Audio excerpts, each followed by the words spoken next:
My full statement regarding Doom Eternal. This statement is issued in response to id Software studio director Marty Stratton's Doom Eternal OST open letter, published on Reddit on May 5, 2020. Marty lied about the circumstances surrounding the Doom Eternal soundtrack and used disinformation and innuendo to blame me entirely for its failure. Afterwards, he offered me a six-figure settlement to never speak about it. As far as I'm concerned, the truth is more important. Marty's Reddit post severely impacted both my professional and personal reputation. In releasing this statement, I'm exercising my right to defend myself. It is a defense, not an unprovoked attack, issued with extreme reluctance only after all other attempts to resolve the matter have failed. This statement is not an excuse for a hate campaign. Acts of hate dished out online won't result in any positive change. In fact, it only makes things worse. Points of note.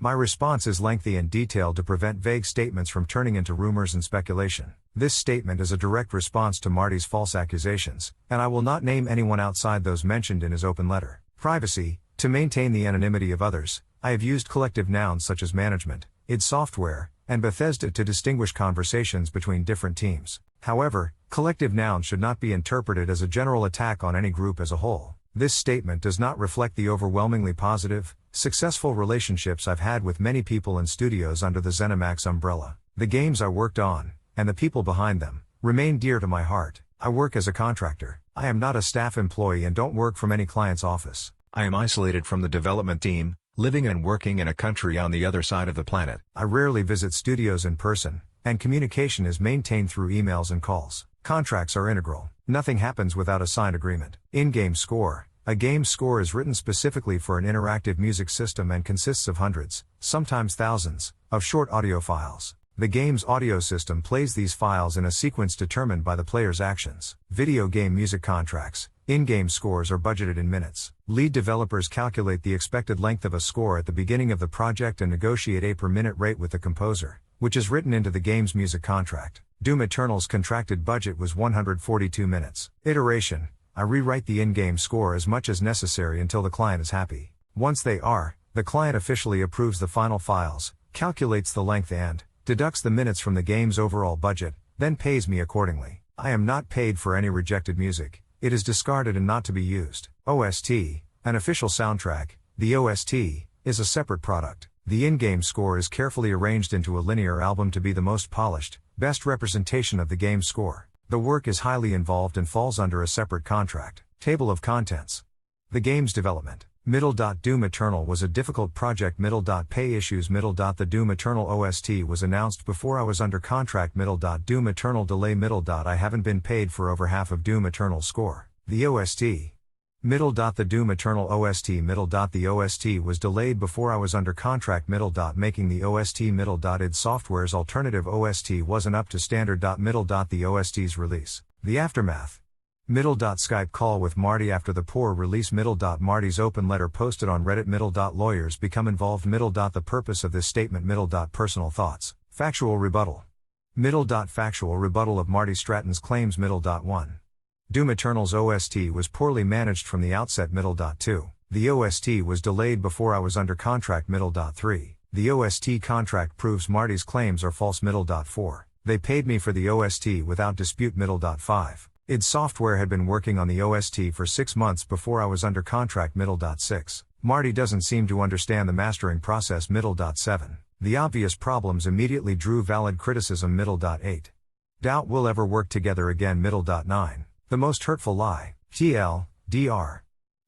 Summary of facts. Doom Eternal was a difficult project. When I signed on, id Software handed me a music schedule that required 2 levels scored per month. Tight, although not impossible. But whoever dreamt up that plan did so in isolation because it quickly became apparent how disconnected it was from the game's actual development. Release was still 2 years away. The schedule, however, demanded I deliver a steady stream of final music immediately. One of the game's key features was music that closely matched gameplay, so aiming to produce finished music for levels still months away didn't make sense. To have any hope of accomplishing that, I needed to rely on id Software to provide me with materials illustrating the music's intended purpose. Difficulties emerged early on when they couldn't provide those materials in a timely manner. Most levels were still getting blocked out, or didn't exist, and the fantasy combat puzzle design philosophy wasn't yet clear. People responsible for capturing gameplay footage were only sometimes available, and unstable builds often made recording video hopeless. Details on boss encounters, cutscenes, main menu design, game flow, story, Lore and character arcs were still a year away. Sticking to the schedule meant producing finished music when nobody could give me any idea what to write. I tried, but Doom Eternal was already heading in a new direction,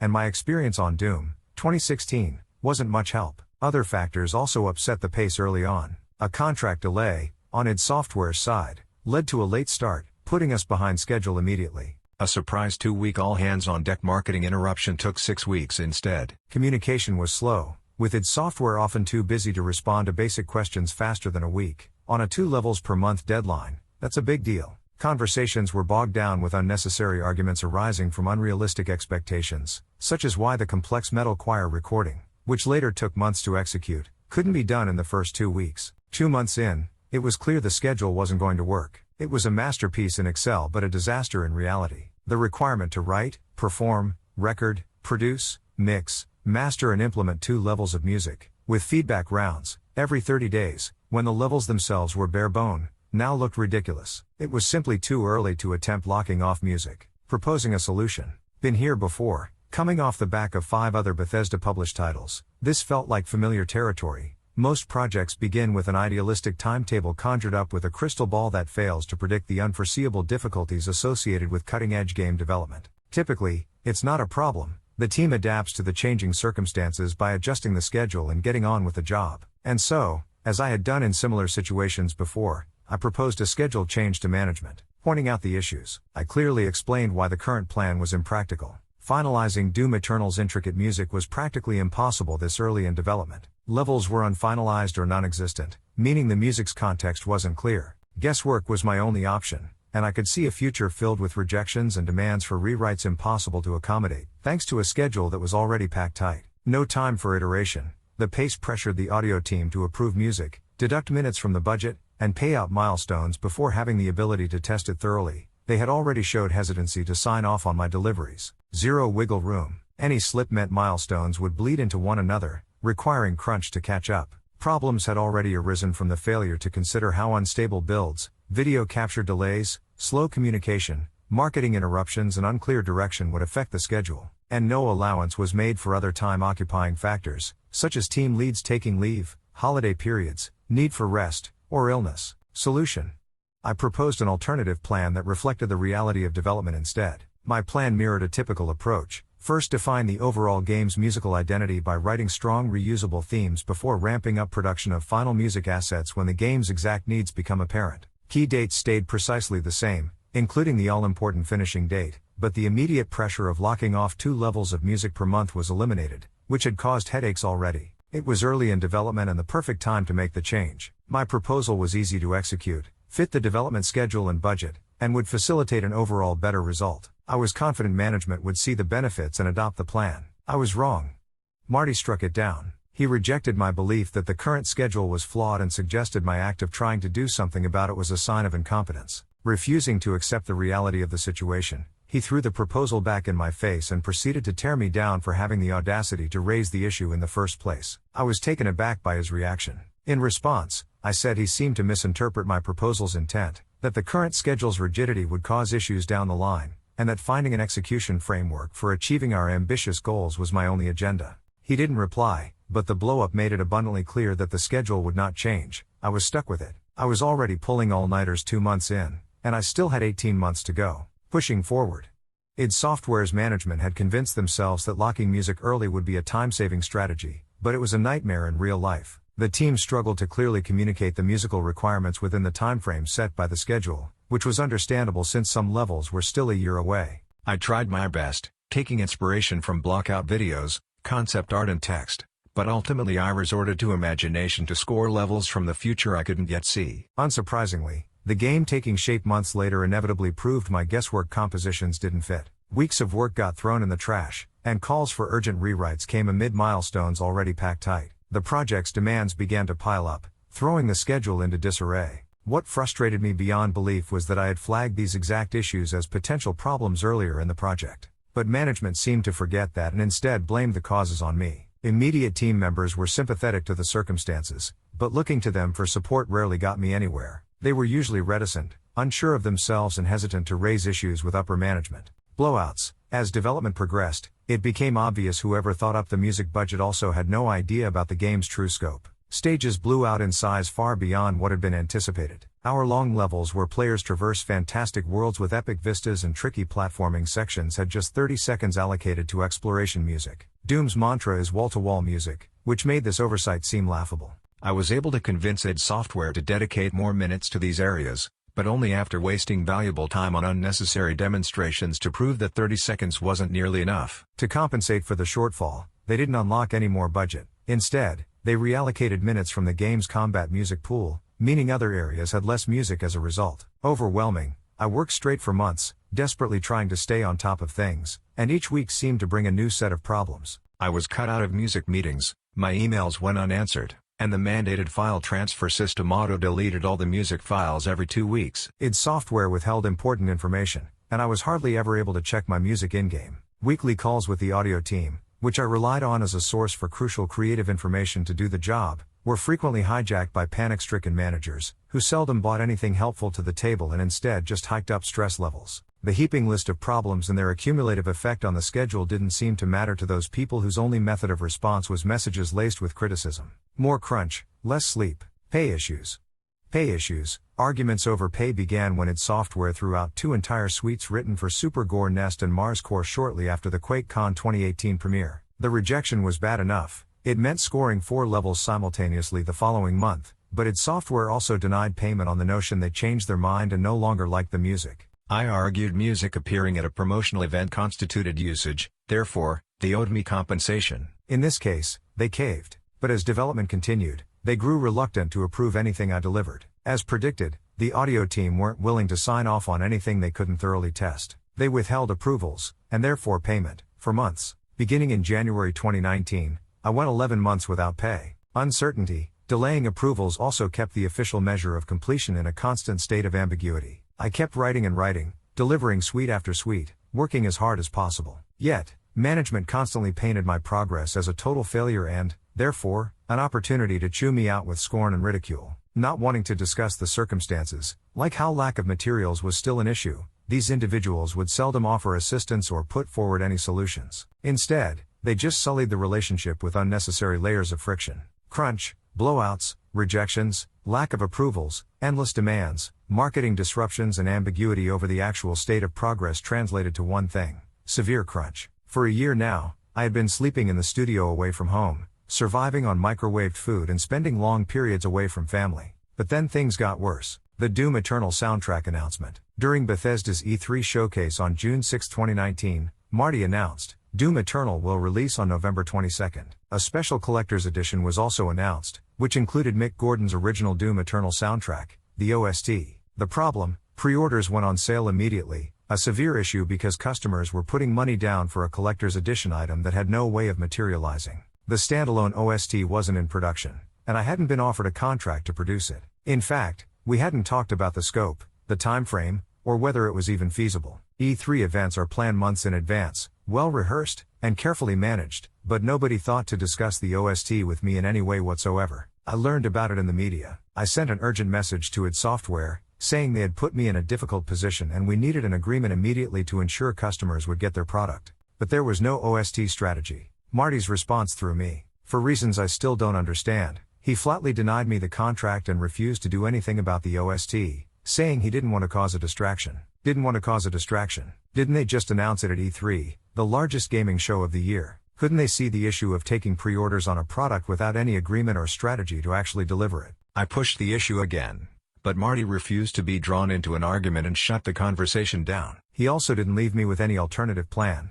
Clearly, there wasn't one. Pre-orders sold out in days. The reality, Marty has since publicly repeated this, didn't want a distraction notion, but the truth is it caused a giant distraction. The collector's edition, a premium product sold for hundreds of dollars, was advertised with the expectation that buyers would receive a copy of Mick Gordon's original Doom Eternal soundtrack. But without a contract to actually produce the OST, there would be no OST to include. I was now under enormous pressure. Attaching my name to it meant I'd be held publicly accountable if it failed. Nobody involved in the announcement seemed to consider consumer protection laws. Promising a product that wasn't in production put id Software/Bethesda at risk of violating those laws, an oversight that would have severe consequences in the months ahead. Marty reckons he didn't want a distraction. What exactly wasn't a distraction about this situation? Finishing the game. In the following months, I continued to stress severe concerns regarding the apparent lack of any OST strategy. But time and time again, I was either dismissed or outright ignored. Marty's position made no sense to me, and I determined that id Software was stretched thin by the overwhelming push to make the November 22nd release date and had no capacity to deal with other problems looming. Development wore on. Tensions between id Software and me had been undeniably building from the beginning and only worsened as the cycle of demanding music, avoiding approvals and withholding pay continued. Payment inquiries were routinely met with either empty promises, deflections, or long-winded excuses, while they prioritized requests for new music over signing off on previously completed suites. Whenever I put forward the belief that perhaps the game had enough coverage and the minute allocation had surely been exhausted, they'd reject older music to make room for new demands. Occasionally, I bore the brunt of some managers adopting Bethesda's legal history as clout to make lawsuit threats during arguments over demands. I contemplated quitting, except keeping up with the demands whilst not being paid meant I had financed the score expenses out of my own pocket. I found myself in a commitment bias, worried I'd lose more by walking away than I'd gain by staying. So, I kept working. By the time we hit October, I still hadn't received all the materials needed to finish the score. They hadn't paid me since January and still refused to talk about the OST. Doom Eternal delay. Suddenly, just 6 weeks from the release date, Doom Eternal got delayed into the following year. The new release date, March 20, 2020, was 5 months away. Delaying the game was the right call. At the time, it was not polished nor optimized, and Bethesda didn't want a repeat of Fallout 76. Shortly afterwards, id Software rejected more of my previous work, arguing they needed to claw back minutes to cover new requests for late changes and additions to the game. The mood turned sour. The ever-increasing demands for work coupled with ongoing crunch and lack of pay had taken a significant toll on my family and me. I pushed back on the demand, telling them I couldn't continue to work without pay. I hadn't been paid anything in 10 months, no more rewrites, no more excuses, no more discussions, I needed to be paid now. But no.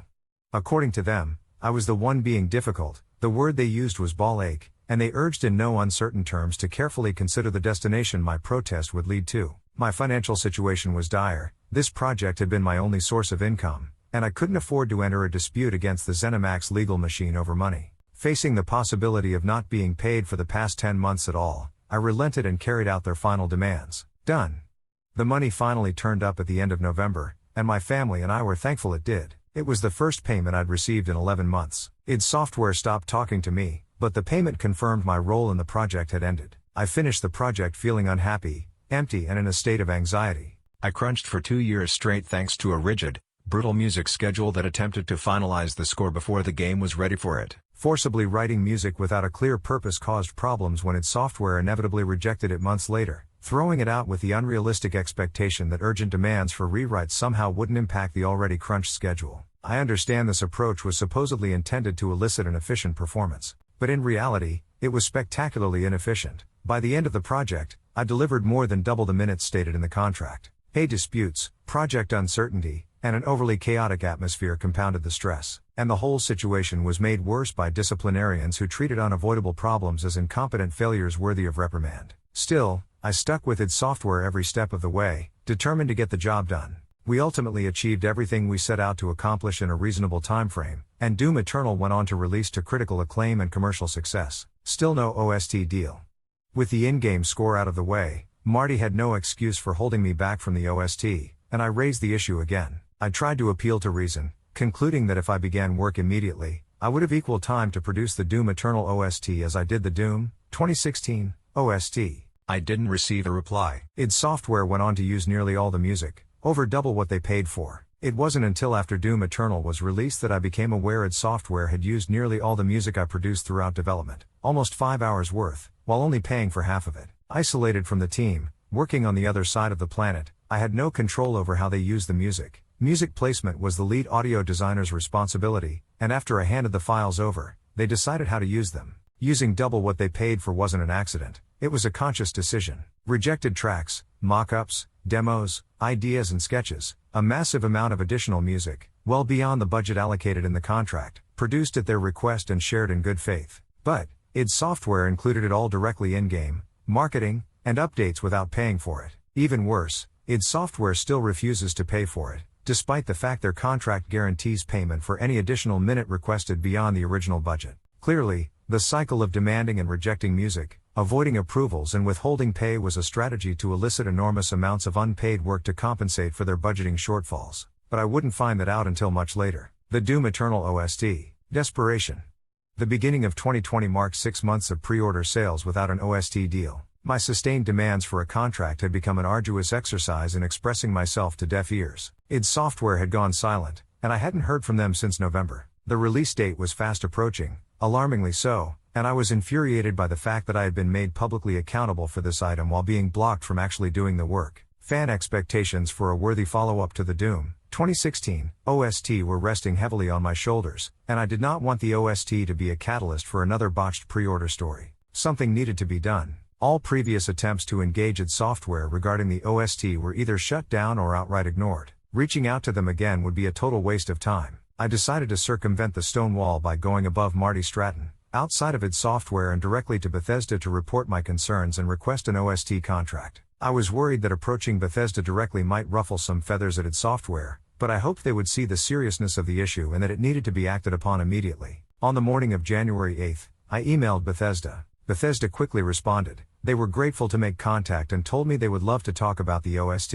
I was excited to see the wheels finally start to turn. I also noticed that neither Marty Stratton nor anyone from id Software had been included on the email thread. That continued to be the case over the following weeks. I discussed the specifics of the OST project and negotiated the deal directly with Bethesda without any involvement from Marty Stratton or id Software. But we had an unresolved problem with another soundtrack. Back in 2015, I scored another Bethesda-published game from a different studio. Shortly before release, the team asked me to produce a standalone soundtrack album and wanted it ready for day one. The whole thing felt very last minute, but I agreed to do it. Rush. I started working immediately, but they held up the contract, saying their sluggish legal department was so behind schedule that the agreement wouldn't be ready until after I delivered. That was far from ideal, but their assurances led me to trust the contract would come through after delivery. That was my mistake. I crunched to finish it on time, but when handing over the finished album, the team abruptly told me they no longer planned to release it. There was no use for it, and, as such, they refused to pay for it. The contract never showed up. It was hard not to get mad,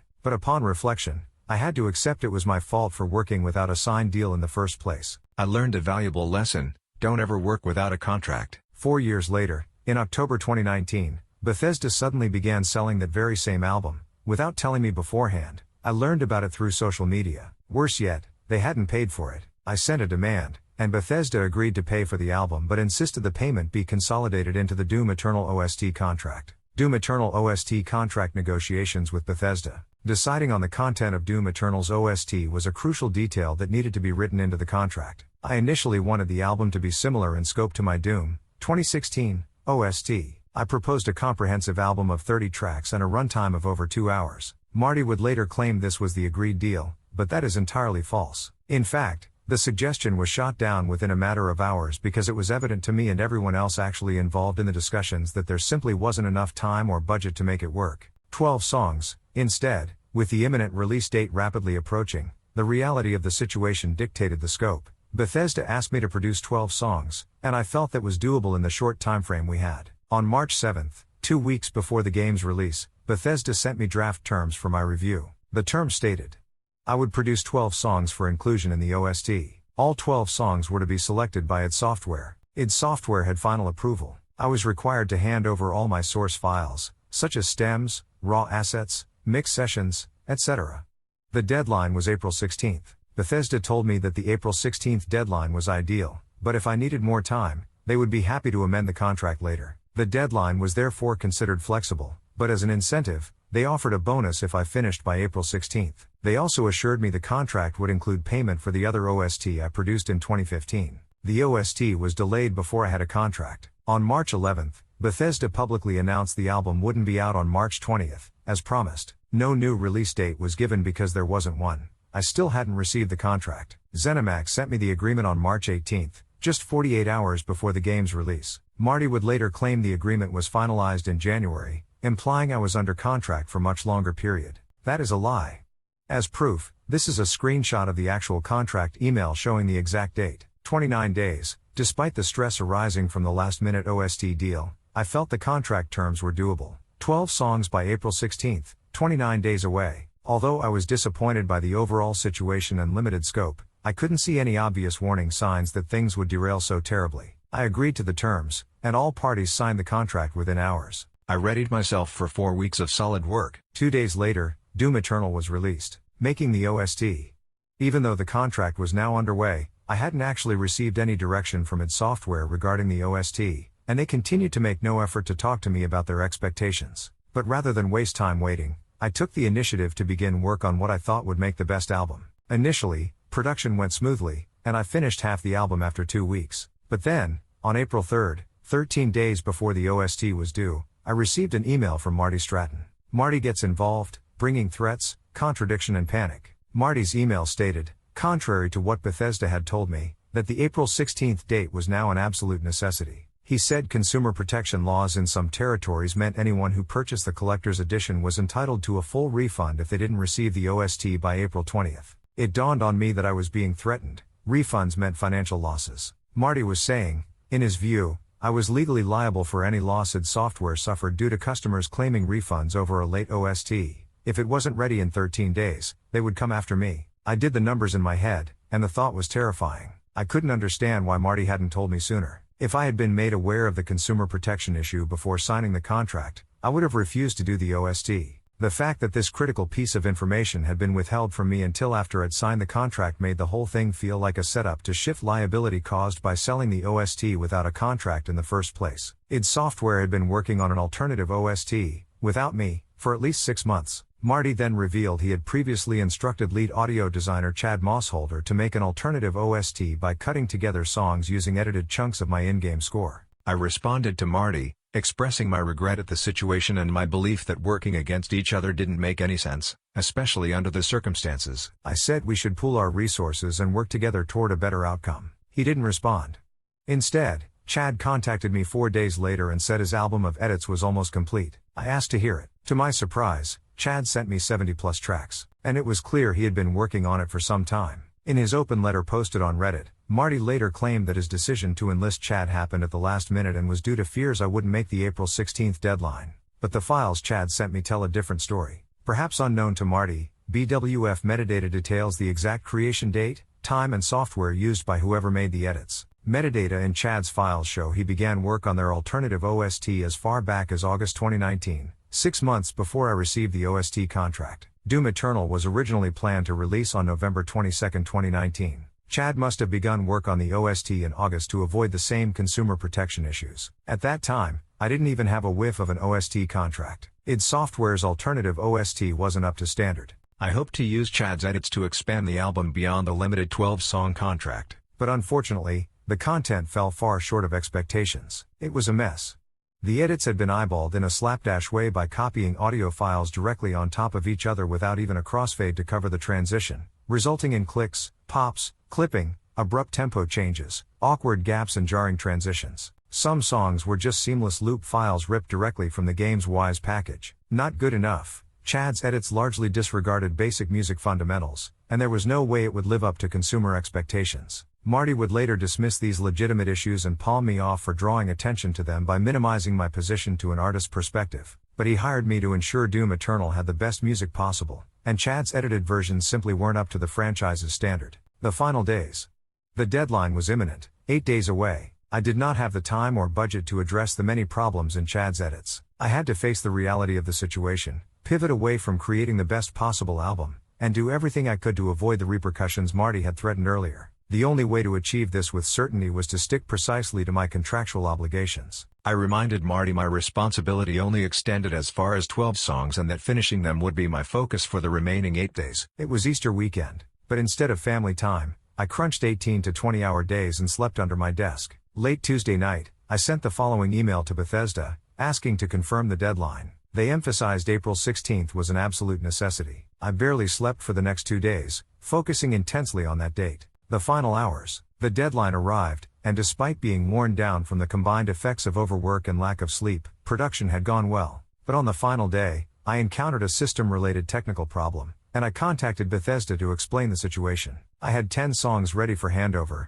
but a computer issue had halted progress. I needed 4 to 5 hours to fix it and bounce the final tracks. Bethesda was understanding and granted the minor extension. However, Marty wasn't happy. He demanded an urgent group call across 3 different time zones to tell everyone he didn't want these 10 songs. He actually wanted other songs. I couldn't believe it. The deadline was 5 hours away. I had been awake for days after working 4 solid weeks. 10 months had passed since the OST first went up for pre-order. However, despite ample time, Marty hadn't given me any direction on the OST whatsoever. But now, at the absolute last possible minute, he actually wanted to do something about it. I shot back that their rapidly crunching schedule and imminent deadline meant it was too late for a change in direction and that I'd prefer to use the little time remaining to work on the music rather than entertain his sudden last-minute interest in the OST.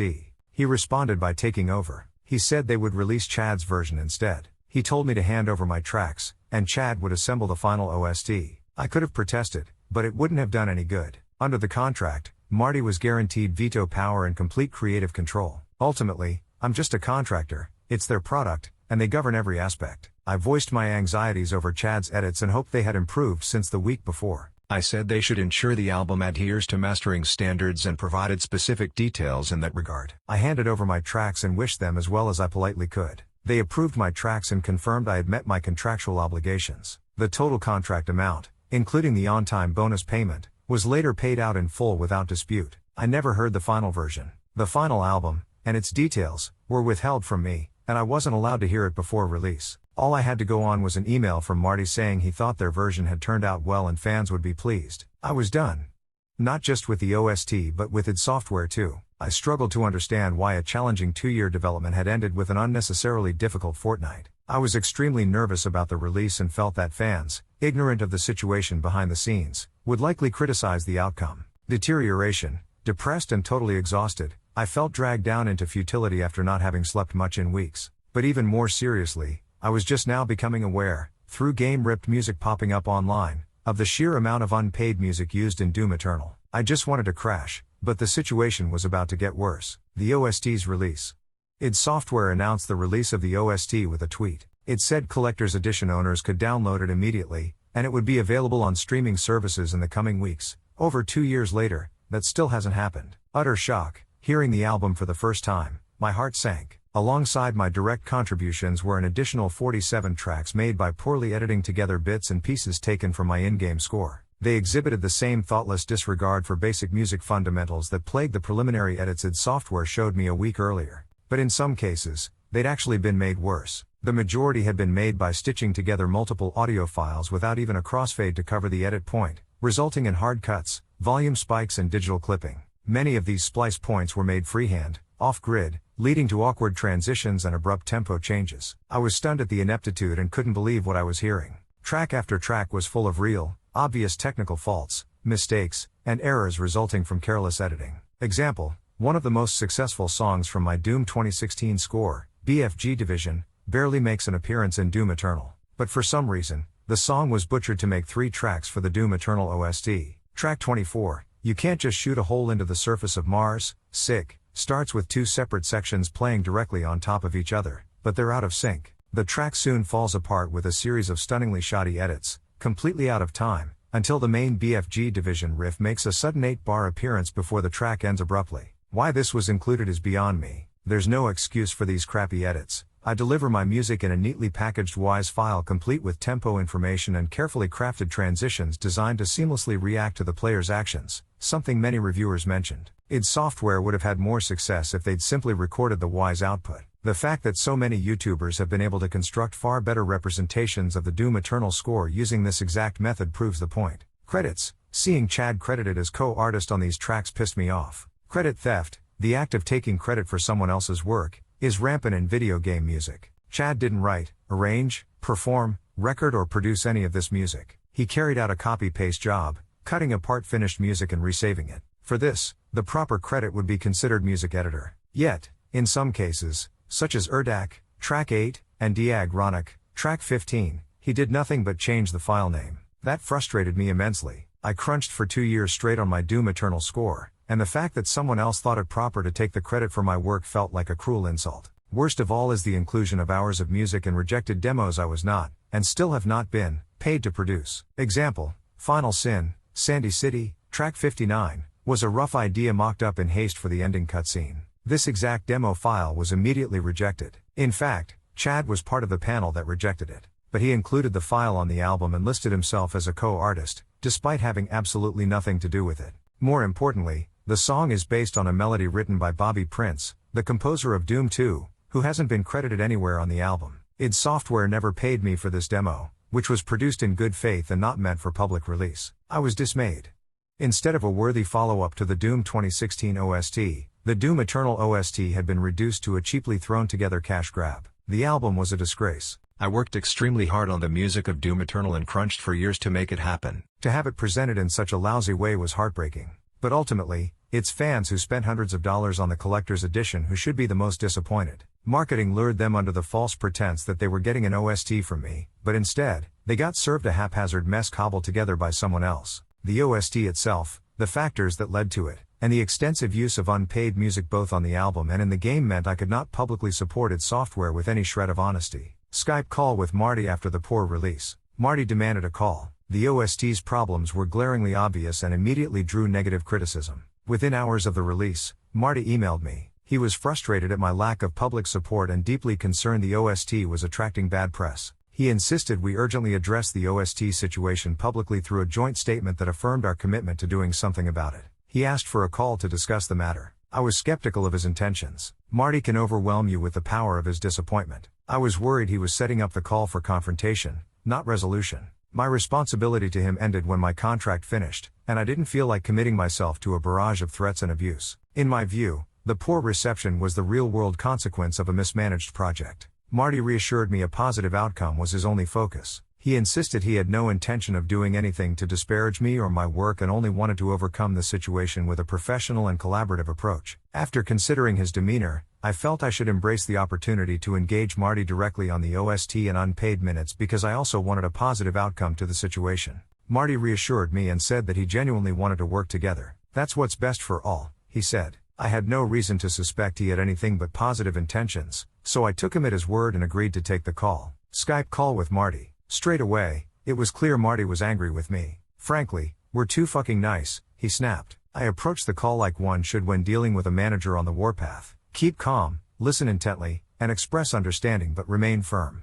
I was upset my music had been butchered, baffled at Chad being named as co-artist and shocked at the extensive use of unpaid music. I could hear Marty making notes of my comments, but rather than acknowledge my concerns, he jumped to the conclusion that I was initiating an attack. He grew suspicious and convinced himself the act of me explaining the problems was some sort of diabolical scheme to sow disunity and division. He tried to bring Chad into the call for support, but he couldn't be reached, and it occurred to me that Marty didn't really understand the issues and was trying to argue based on misperception. Consumer protection laws. Marty said the consumer protection issue, caused by taking pre-orders before the OST was under contract, was no joke. I reminded him the OST had been announced without consulting me in the first place, and he had blocked every attempt I made to get it started. It was only when I went to Bethesda directly that things finally got underway. And, quite frankly, he hadn't even bothered to tell me about the consumer protection issue until 13 days before the final deadline. In response, Marty explained he was trying to protect all of us. But now, because I had not fallen in line,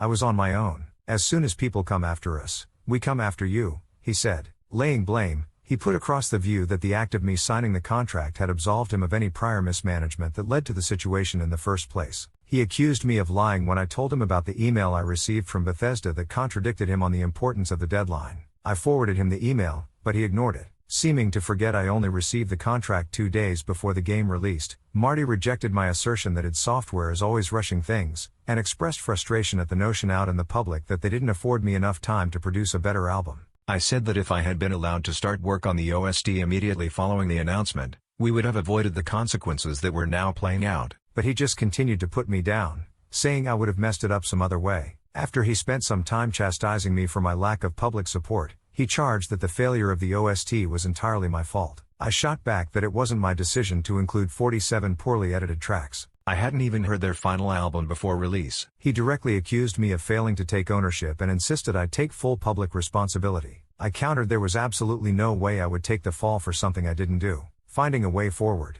After the call raged on for almost an hour, we ultimately agreed on the necessity to dispel rumors, calm fans and demonstrate unity. I told him the situation felt like an excellent opportunity to show how disputes should be resolved. Joint statement. We cleared the air and bashed out a plan to work together. Marty suggested we publish a joint statement that addressed the OST situation and detailed our plans to fix the album. and I felt this was an excellent first step. He requested I hold off on all further public comments until we address the public together. I agreed to his request and said I was at his discretion. The call ended with Marty telling me to expect a draft the following morning. After the call, I replayed the meeting in my mind. I determined that Marty honestly wanted to resolve the issue in the most amicable way possible, and I had no reason to think otherwise. I awaited the draft statement. It never arrived. Marty's open letter posted on Reddit. Instead, in an ugly move, days later, Marty took to Reddit and used a company social media account to post an extensive series of lies that blamed me entirely for the failure of the Doom Eternal OST. I couldn't believe what I was reading. Hadn't we just agreed not to do this? Hadn't we just agreed to a joint statement? Hadn't Marty just told me he wanted to resolve this issue professionally? I was horrified. Not just at Marty turning his back on what was our agreed path forward, but also at his shameless disregard for the truth in his attack. The Reddit post was littered with lies and disinformation which directly contradicted the actual events and contractual clauses. Within hours, the post was at the top of Reddit's front page. It attracted thousands of comments, generated countless news articles, and prompted many commentators to make YouTube videos. All were repeating Marty's lies as truth because nobody thought the executive producer, now studio director, of a major AAA game development studio would go out on a limb and post a series of false accusations on Reddit. Reddit, the Doom subreddit, r/Doom, isn't an official page. It is run by fans and moderated by volunteers. Marty's company Reddit account, Marty added, had been dormant for 3 years. He resurrected the account for this post, choosing the site to amplify his intent. He knew Reddit's karma point system, ease of anonymous user account creation, swift aggregation of controversial material across subreddits, governance structure, and lack of policies around misinformation would result in damaging consequences for both my professional and personal reputation. Reddit's ongoing issues with toxic fandom and abuse are obvious, and the site's history of notorious hate campaigns targeting individuals in the game industry could not have been far from Marty's mind. In taking to Reddit with the need to lay blame, he endorsed the platform and appealed directly to the worst aspects of it.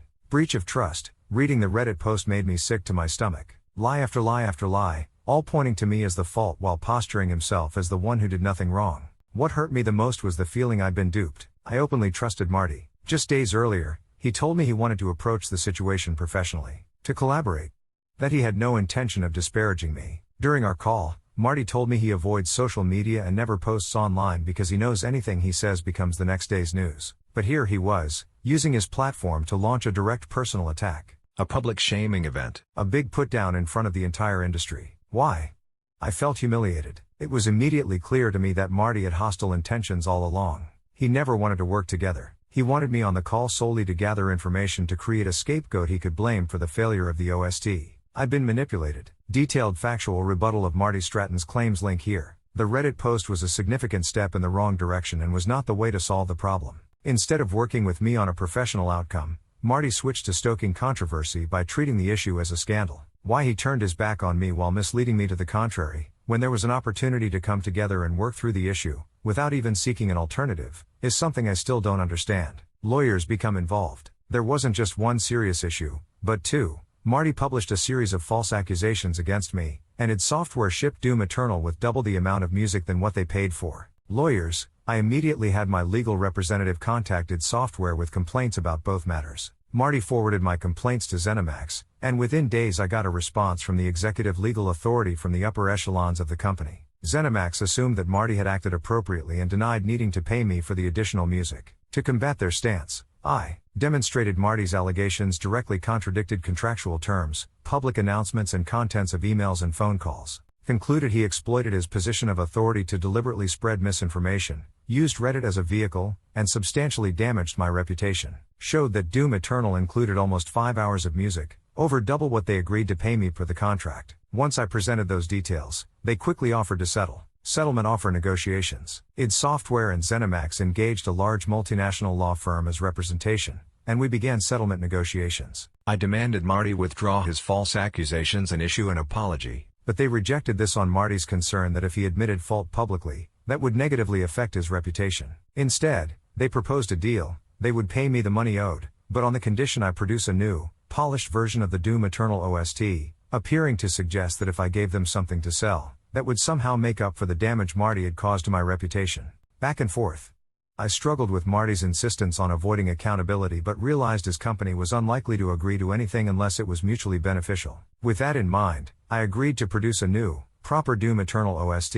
However, I was unwilling to do the work while living under the shadow of ridicule and abuse stemming from Marty's Reddit post. His actions severely eroded my trust in him, and I requested Marty take down the post as a sign of good faith. But lawyers acting on Marty's behalf expressed worry that even removing the post would reflect poorly on his reputation, which struck me as profoundly hypocritical. He should have thought about that before posting it in the first place. In response, I told them my acceptance of their settlement offer was tied to the condition that Marty would remove the post immediately. That prompted a spectacular meltdown. Their mood suddenly changed, and a threatening tone edged their letter of response. They withdrew the settlement offer and vowed the Reddit post was just the beginning. Marty was willing to issue legal proceedings to use the court process to damage my reputation further. They threatened legal action. Over times I had discussed Doom Eternal publicly, forcing me to remove my YouTube streams, and for using Doom Eternal on my portfolio, meaning I cannot share any of the music I produced for the game, and I had to remove any mention of Doom Eternal from my website. The letter then devolved into a bizarre rant that attempted to frame Marty's behavior not as wrongdoing but instead as something I deserved.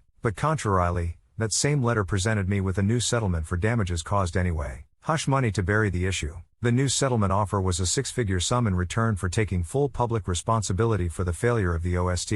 The details were absurd. Marty would keep the Reddit post up indefinitely. He'd never retract his false accusations nor clarify his statement, and his story would be forever considered the truth. I could never discuss Doom Eternal, the OST, or the Reddit post. If ever asked, I had to say no comment. I had to pledge I would never badmouth Marty or anyone working under the ZeniMax umbrella, and I could never criticize any product developed by a ZeniMax studio. I had to accept blame for the situation, under contract, for life. In return, I'd be paid a six-figure sum and Marty would save face and be free to continue on his way without any fear of interference of any kind from me. Go to hell.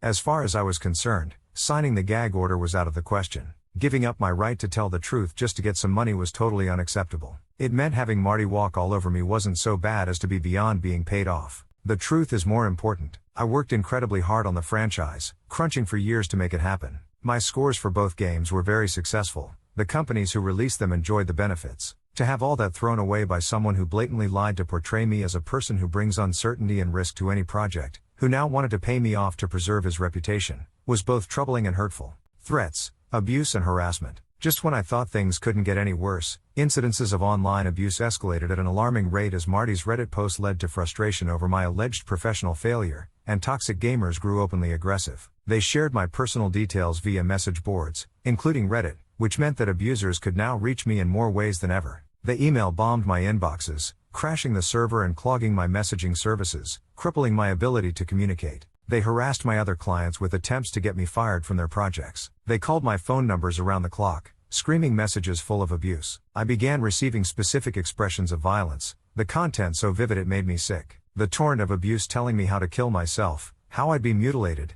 how they would circulate photos of my body to traumatize my family, how my family would be murdered, how they'd hurt my animals, how they'd shoot up any event I attended, how I'd be raped to death, really started to wear me down in ways I couldn't previously imagine. Enormous strain. The spew of harassment coupled with legal threats from Marty put me under enormous strain. I began to feel isolated as the demands of the situation took their toll, and I desperately sought a way to resolve the matter. Counter. I rejected the gag order and returned to the negotiation table with a counteroffer. Remove the Reddit post, pay me for the extra music in Doom Eternal, and I'll produce another version of the OST.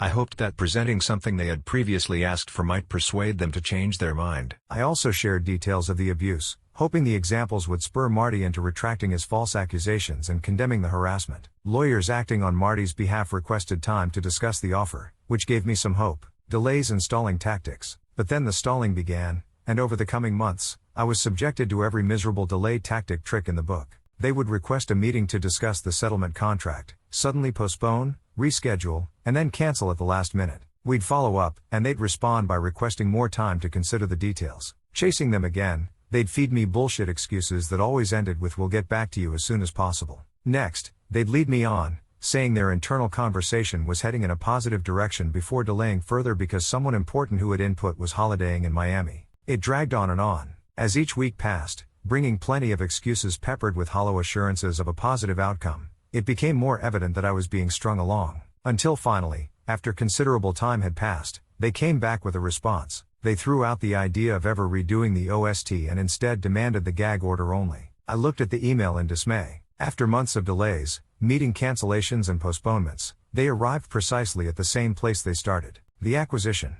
By now, the news broke that Microsoft would acquire ZeniMax, including its software, for $7.5 billion in cash. Doom Eternal had been out for months and reviewed with great acclaim. But instead of celebrating the game's success, I was caught up in a situation I can only describe as stupid. Marty's company had gotten to the point of offering to pay me off instead of addressing his inability to take responsibility for his behavior, and toxic gamers were using his false accusations as a license to target me with relentless abuse, public shaming and violent rhetoric. All this over a video game soundtrack. The absurdity of it all wasn't lost on me. The final offer.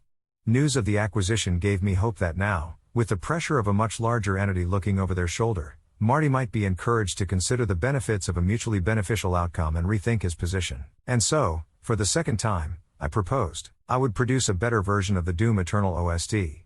But in return, I needed Marty to take down the Reddit post, publish a clarification and pay me for the extra music used in Doom Eternal. I can't say I was keen on doing it, but I desperately tried to find a way to move forward and it was the only real option I had. More stalling, threats and a giant waste of time. Again, lawyers acting for Marty were good at giving the impression of positivity. They seemed to be seriously considering the offer, saying they were taking it up the chain and getting key stakeholders on board. However, any hope I had left eroded when they started to pull out the same old, tired, stalling tactics. As the months wore on, they became belligerent and inflexible, bringing nothing to the table but vague threats and circular arguments. They even degenerated into gaslighting tactics, trying to convince me that removing the Reddit post would somehow make my situation worse, so for the benefit of everyone, it should remain untouched. They were unwavering in their insistence that the gag order was the only resolution possible, making it clear Marty had painted himself into a corner with no other way out. Attempting to remove the Reddit post myself, I'd had enough.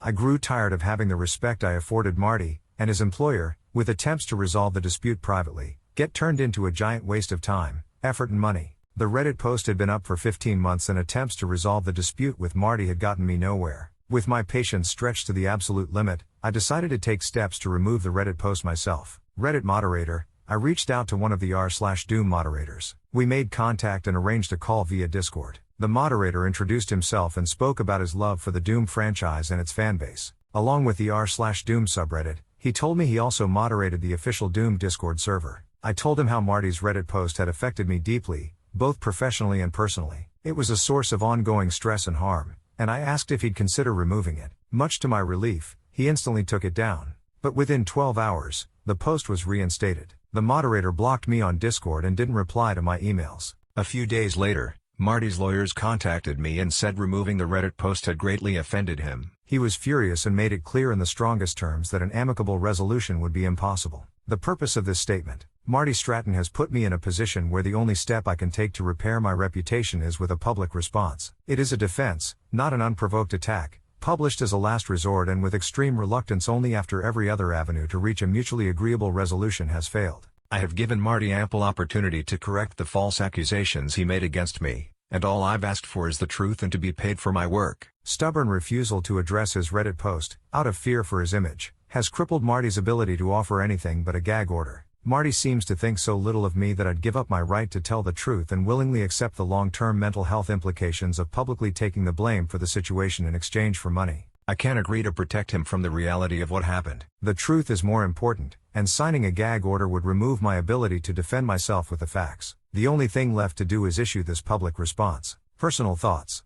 I wish Marty had taken more time to consider better options before deciding that a Reddit post was the best course of action. It put his company in a position where they're unable to do anything with Doom Eternal's music. It weaponized the fan base against me, and sent a worrying signal to anyone working under him. If he's willing to do this to me, he's just as capable of doing it to anyone else. Marty ends his Reddit post acknowledging an end to our collaboration. Collaboration, a word that describes people working together to reach a common goal, through trust, mutual respect and shared benefit. I've had an overwhelmingly positive career, filled with many great collaborations. I've worked on some great games, built lifelong friendships and worked my butt off in the trenches with some of the best creative minds on earth. I've had many great experiences in the game industry. My collaboration with Marty Stratton wasn't one of them. I never quit Doom.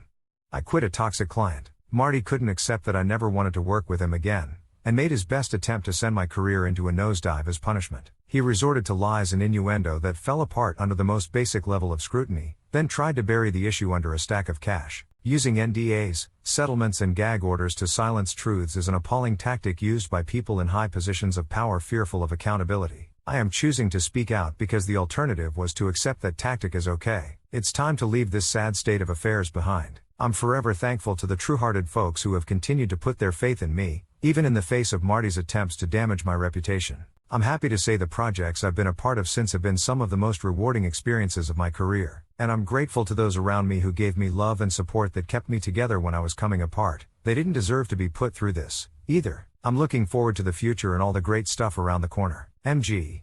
Factual rebuttal of Marty Stratton's claims in his Reddit Doom Eternal OST open letter. 1. Doom Eternal's OST was poorly managed from the outset. The album was announced, with my name attached, and available for pre-order before I was under contract to produce it. I learned about it in the media. Marty then denied me the contract. I did everything possible to secure an OST agreement after the announcement. But time after time, Marty blocked every attempt I made. I frequently raised severe concerns about the situation, but Marty refused to do anything about it. After months of inaction, I took my concerns to Bethesda and expressed my difficulties in getting its software to do anything about the OST. Bethesda and I immediately began to negotiate the contract directly. We decided my contribution would only be 12 songs. Marty wasn't involved in those discussions. I received the contract 48 hours before the game was released. By then, it had taken over 9 months for it to materialize. Consumer protection. Despite what Marty says, the exposure to consumer protection law risks was entirely self-inflicted. They brought that mess on themselves by including the OST in the collector's edition before it was under contract. That screw-up was made worse when Marty kept pushing the problem down the road, resulting in a 9-month delay before I started working on it. They would have avoided the entire situation by communicating their plans to me before the announcement and taking action much earlier. 2. The OST was delayed before I was under contract. Marty claims I demanded several extensions to the schedule, forcing him to delay the OST. But the truth is I wasn't under contract until after the delay. Bethesda delayed the OST on March 11th. I received the Doom Eternal OST contract a week later, on March 18th. When Bethesda announced the delay on March 11th, I was under no contractual obligation to produce the OST whatsoever. Before signing the agreement on March 18th, I could have simply walked away from the project and left them to deal with the fallout. Marty's false accusation that I forced him to delay the OST has severely damaged my reputation. But it was Marty's active refusal to do anything about the OST sooner which led to the delay. At the time of the delay, I wasn't even under contract. 3. The OST contract proves Marty's claims are false. The Doom Eternal OST contract, which is inarguable, provides further proof that Marty's allegations against me are false. 3a. The actual deadline, Marty claims we signed the contract in January, and the deadline was early March. But that's a total lie. I received and signed the contract on March 18th. The deadline, clearly stated in the agreement, was April 16th, 29 days later. On Reddit, Marty implied that my timeline was much longer, and he claimed that I required several contract extensions that severely impacted the schedule. But the truth is I didn't sign on until March 18th. January was when I contacted Bethesda directly, out of desperation, as a last-ditch effort to get around Marty's months of inaction on the OST. 3b. I was only paid to produce 12 songs. Marty conveyed the impression I was required to produce a comprehensive OST consisting of 30 tracks and a runtime of almost 2 hours, before failing to deliver and only managing to produce 12 songs instead. But the contract was only for 12 songs. I was given just enough time and budget to deliver 12 songs, not 30, which is clearly outlined in the contract. Bethesda and I discussed the possibility of a larger OST during the negotiation phase, but the suggestion was thrown out almost immediately because reality deemed it impossible. Marty wasn't involved in that discussion. Marty's snap decision to release a comprehensive OST came just days before the all-important deadline, when it was impossible to renegotiate the deal to accommodate his sudden change of direction. If I had been offered the contract 9 months earlier, when they put it up for pre-order, a well-produced full-length album would have been possible. 3c. I didn't have creative control. Marty claims otherwise, which is entirely false. The proof is that contract explicitly grants id Software complete creative control, and they had absolute authority over every decision. id Software exercised creative control extensively, deciding on the structure of the album, what songs to include, which to omit, the track titles, track order, album art and credits. They even changed the names of some tracks I directly contributed. The final album's details were withheld from me, and I wasn't allowed to hear it once before release. id Software was not obligated to seek my approval for anything, nor did they ask for it. Marty took it upon himself to get involved in the album's production during the final days of the project. He cut me out at the last stage and decided to release their own poorly edited version instead. I voiced my concerns about Chad's editing and provided details regarding loudness standards, but they ignored those details. I didn't approve the final album because Marty and Chad withheld it from me. The situation was opposite to my experience on Doom 2016's OST. id Software didn't interfere in the production of that album at all. 3D. id Software's access to the source material. Marty pretends they had no access to the material. But that is a lie. They absolutely did have access to the source material. I was contractually obliged to hand over all stems, mix sessions, production files, raw recordings, demos, mock-ups, and other source files. The contract explicitly states that all my source files become the property of id Software, and they own all files I created for Doom Eternal. The reason their edits weren't good enough was not due to a lack of source material, it was a lack of standards. Marty knew the truth. As studio director of id Software and executive producer on Doom Eternal, he had detailed knowledge of the contract terms and what was agreed upon by all parties. Therefore, he made these false accusations against me willingly. I still can't fathom why Marty claimed to be telling the entire story, knowing I could simply point at the contract as proof against him. 4.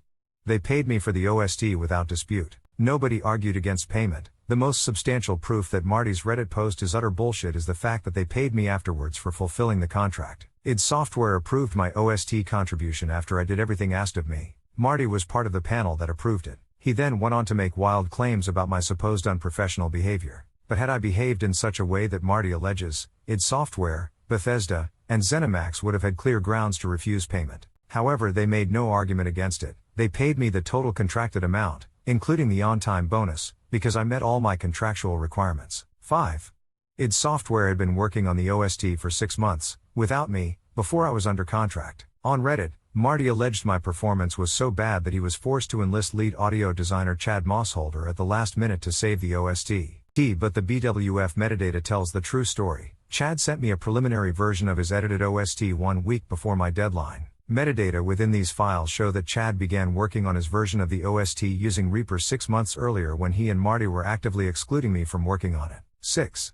Marty doesn't seem to understand the mastering process. Marty says that Chad, apparently working in a hurry, only had my supposed bricked in-game score to work with. He points to my so-called brick score and adopts that as the reason behind Chad's poor editing. But not only is Marty confused and clearly doesn't understand the mastering process, but he also seems ignorant of how Chad's editing introduced significant problems. The editing was poorly done. To make his OST edits, Chad cut bits out of my already mastered in-game score and arbitrarily copy-pasted these bits together to create songs. But he carelessly pasted those bits directly on top of each other, frequently off-grid and out of time, without even a crossfade to cover the transition. As a result, his edits are full of abrupt tempo changes, awkward gaps, jarring transitions, clicks, pops and clipping. How Chad edited the OST files and how I mastered the in-game score are two completely unrelated things. The errors introduced via his editing have nothing to do with how I originally mastered the in-game score. id Software approved my mastering. I ensure my in-game scores always adhere to conventional mastering standards. id Software approved all my in-game music and how I mastered it,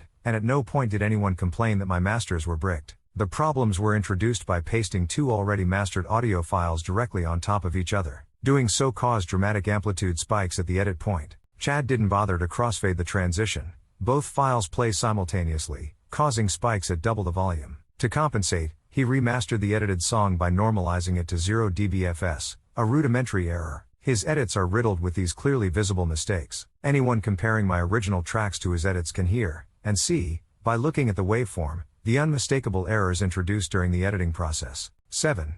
The obvious problems immediately drew valid criticism. A Twitter user pointed out the stark differences between my original BFG Division, 2016, and Chad's edited versions and identified the same errors introduced via the poor editing I described above. I had to respond. Unknown to them at the time, the people criticizing the album were under the impression I was responsible for the mistakes. The public began attributing the errors to me, calling my work into question, which put me in a position where I had to respond. And so I made a single comment that clarified my limited involvement. Why?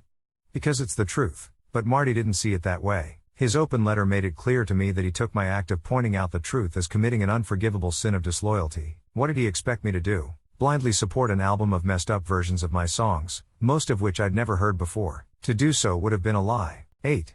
Doubt we'll ever work together again. Marty highlighted the comment I made, in private, in response to someone asking if I wished to continue working with id Software. I said what I said because, quite honestly, I got sick of dealing with a toxic client. Years of crunch, pay withheld for months, unhealthily stressful situations. The issues became too difficult to ignore. It's a shame.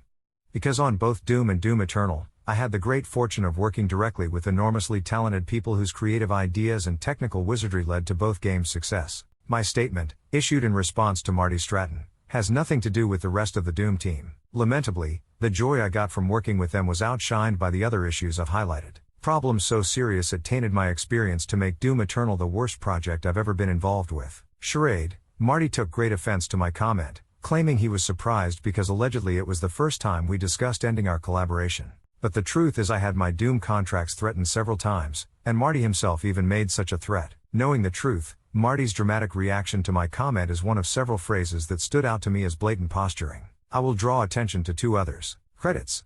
Marty justifies crediting Chad as a co-artist on the album, which I disagree with, by saying it was the fair thing to do. But his reasoning is deeply hypocritical because id Software flat out refused to credit several of my long-term collaborators for their work on Doom Eternal. Their direct contributions were vital to the sound of the score. They were big Doom fans who were excited to work on the game and performed their very best. They were heartbroken when id Software downright refused to credit them. Marty claims to hand out credits fairly, but that is insincere. Awards.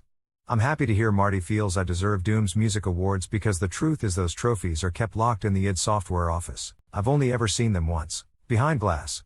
From a distance. Nobody has ever offered to send me copies. Thanks to the show's producers, I was invited to perform at the Game Awards, but other than that, id Software never invited me to collect awards in person. Marty invited himself to collect the awards on my behalf instead. It would mean a lot to have a memento of all the hard work I poured into the Doom franchise, but as it currently stands, I doubt I'll ever see those awards again. 9. The most hurtful lie. In a grubby move, and without proof, Marty alleged I instigated a campaign of harassment targeting id Software employees. In a baseless claim that is a total lie, he directly accused me of making statements that led some to vilify and attack an id employee. This outrageous accusation, used as the rationale for his Reddit post, was designed to undermine my character and provoke a strong emotional response. Later, this horrid, ill-founded allegation prompted lawyers acting on Marty's behalf to offer me a six-figure settlement to cover damages. Attacking me further, he claims I did nothing to change the conversation. An astonishing claim, because just days earlier, I was on a call with Marty, making myself fully available for anything he needed. He specifically asked me not to make any public comment until we could address the public together, which clearly was nothing more than a strategy to buy himself time to prepare the Reddit post. Key facts: Marty agreed to announce, attach my name, and take pre-orders on the OST before I was under contract and then actively blocked me from working on it. He drew Chad into the situation, instructing him to produce an alternative OST instead, without my direct involvement. Marty greenlit Chad's version as the Official album and approved Chad's name to be featured as a co-artist. Most importantly, Marty first highlighted Chad's involvement publicly as part of his Reddit post. Marty's narrative that he was compelled to publish an open letter on Reddit out of the necessity of protection is a manufactured threat that didn't exist and was used to justify his actions. Because if any such threats did exist, Marty's company has policies, procedures, safety protocols and security measures readily available to deal with such issues. Posting 2,500 plus words on Reddit to name, shame, and direct blame toward an individual, me in this case, is not one of those policies. And frankly, using the guise of staff safety as an excuse to attack someone on Reddit is fucking disgusting. Bold decisions. Marty took the effort to point out I had knowledge of his decision to enlist Chad, going so far as to use bold text to highlight the point. But he also held back from saying, I thought the edits weren't up to standard. I voiced my anxiety over their release, and I never approved the final album. As the project's executive producer, Marty is entirely in charge of his decisions. Telling a subordinate about your decision does not shift the responsibility to that person if that decision goes wrong. Summary of facts.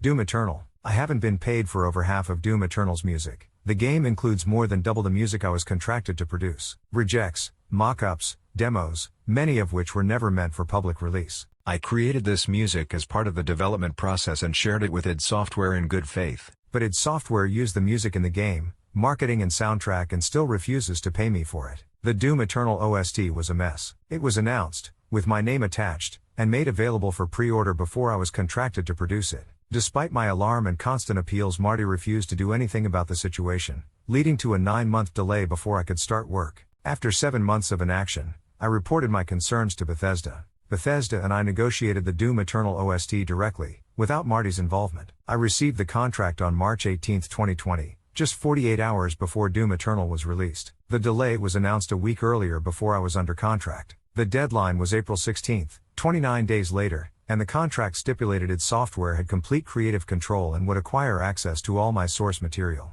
Marty withheld crucial details from me until 13 days before my deadline, such as potential legal trouble they faced for taking pre-orders before it was under contract, details about their internally produced OST, an alternative edited from my in-game score, which they'd worked on for at least 6 months without my knowledge or involvement. I didn't approve the release. In the days leading up to April 16th, Marty cut me out of the process and decided to release their alternative version instead, reducing my direct contributions to filler. Both he, and id Software's lead audio designer, Chad Mossholder, didn't allow me to hear the final album and didn't seek my approval. They weren't contractually required to do so. OST release.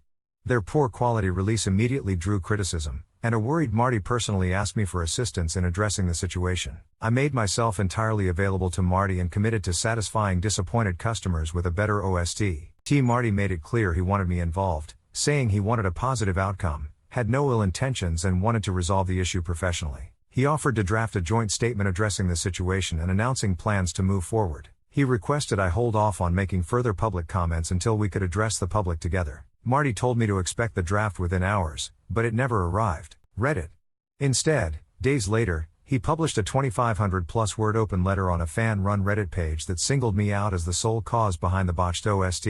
The post attracted thousands of comments and news articles and severely damaged my personal and professional reputation. Worst of all, he did it behind my back whilst leading me on with a bullshit story about working together on a professional solution to the problem. His statement was full of lies, disinformation and innuendo, and when challenged, his company offered me a 6-figure sum to shut up about it. When I tried, time and time again, amid a torrent of abuse, harassment and threats, to resolve the matter more amicably, he constantly refused, worried how addressing the Reddit post would damage his own reputation instead. But as far as I'm concerned, truth and honesty are more important. Marty's words damaged my character and attacked my reputation. I have afforded him ample opportunity to address this issue, but his refusal to do so has left me with no option other than to issue this statement. In issuing this statement, I'm exercising my right to defend myself.